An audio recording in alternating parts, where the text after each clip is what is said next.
Home is the first teaching institution. প্যারেন্টসরা এবং গার্ডিয়ানসরা তারাই first teachers. এটা যদি পজিটিভলি আমরা ডিল করতে পারি, then it becomes a very very successful institution. আসসালামু আলাইকুম, আমি প্রফেসর ডক্টর রাবিয়া বলছি। আমরা যারা স্কুলের পক্ষ থেকে যখনই আমরা সিরিয়াসলি স্কুলের বাচ্চা এবং পরিবেশ এবং গার্ডিয়ানদের যে সম্পর্কের নিয়ে যখন আমরা চিন্তা ভাবনা করি, তখনই আমরা সিরিয়াসলি একটা জিনিস আমরা মাথায় নিয়ে নেই, সেটা হচ্ছে যে কিভাবে আমরা স্কুলটাকে একটা অভয়ারণ্য বা একটা প্লেজার ট্রিপের মতো অথবা এখানে ফান ওরিয়েন্টেড কিছু অ্যাক্টিভিটিস যদি থাকে সেই জিনিসটাকে এনশিওর করা, এবং সেটার মূলে যেটা রয়েছে সেটা হচ্ছে যে আমাদের ইমোশনাল যে ইন্টেলিজেন্সের জায়গাগুলো আছে, ইমোশনাল স্কিলস এর জায়গাগুলো আছে, এবং লাভ স্কিল এবং তার সাথে সাথে হ্যাপিনেস স্কিল। এই তিনটা স্কিলের কম্বিনেশনে at the early stage it really matters. এখানে যে বন্ডিং এর যে ব্যাপারগুলো, সেই বন্ডিং এর জায়গাগুলো যদি আমাদের সিরিয়াসলি চিন্তা করতে হয়, তখন আমরা দেখব যে আমাদের বাসাগুলো, home is the first teaching institution এবং সেকেন্ড ইনস্টিটিউশন হচ্ছে স্কুল। ফার্স্ট ইনস্টিটিউশন যেখানে প্যারেন্টসরা এবং গার্ডিয়ানসরা তারাই ফার্স্ট টিচার্স, এবং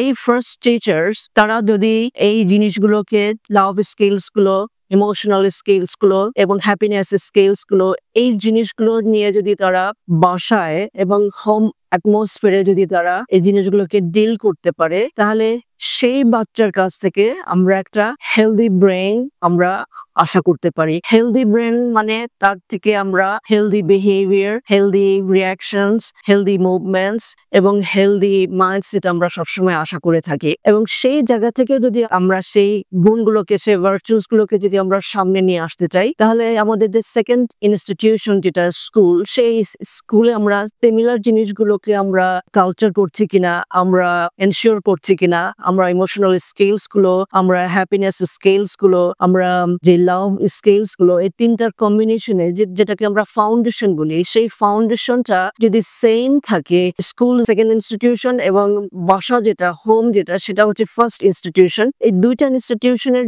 মধ্যে যদি একটা স্ট্রং বন্ডিং থাকে, তাহলে সেই বাচ্চার খুব ভালোভাবে মোটিভেটেড হয় এবং এনকারেজড ফিল করে। তো এখানে আমাদের যথেষ্ট কাজ করার জায়গা আছে যৌথভাবে, এবং সেই যৌথভাবে কাজ করতে হলে আমাদের স্কুলের সাথে আমাদের যে গার্ডিয়ানদের যে নেটওয়ার্ক, একটা কমিউনিটি বিল্ড আপ করার মাধ্যমে যে কমিউনিটি আমরা তৈরি করতে চাচ্ছি, very strong community, guardians community, সেই কমিউনিটির সাথে, স্কুল কমিউনিটির সাথে যদি আমাদের একটা ভালো বন্ডিংটা থাকে, তখন আমরা এই রিলেশনশিপটা নিয়ে আমরা সামনে এগিয়ে যেতে পারবো। কারণ আমাদের বাচ্চার ফিউচার এবং ড্রিম যদি আমরা, আমাদের যদি সিরিয়াস লেভেলের অ্যাম্বিশন থাকে, সেই অ্যাম্বিশন গুলোকে আমরা সামনে এগিয়ে নেওয়ার যে দায়িত্ব, সেই দায়িত্বটা ফার্স্ট ইনস্টিটিউশন যেটা হোম এবং সেকেন্ড ইনস্টিটিউশন যেটা স্কুল, এই দুইজনেরই দায়িত্বের মধ্যে পড়ে। তাহলে এই দুইজনেরই কোঅপারেশন এবং কোলাবোরেশনে যদি যেই একাডেমিক ইনস্টিটিউশন যদি এটা যদি পজিটিভলি আমরা ডিল করতে পারি, then it becomes a very very successful institution. এই সাকসেসফুল ইনস্টিটিউশনের জন্য আমার মনে হয় যে গার্ডিয়ানদেরকে এগিয়ে আসা দরকার with positive vibes, with positive feedback, that can be a constructive criticism, that can be constructive feedback. এবং স্কুলের পক্ষ থেকেও যদি how to deal with the kids as a kind of different type of parenting, এই ব্যাপারেও যদি স্কুলের পক্ষ থেকে যদি কোনো লিয়াজো মেনটেন করা দরকার হয়, যদি কোনো নেটওয়ার্ক তৈরি করার দরকার হয়, তাহলে it becomes a very strong platform, and this is the way we can ensure the future of your kids or our kids. Thank you very much.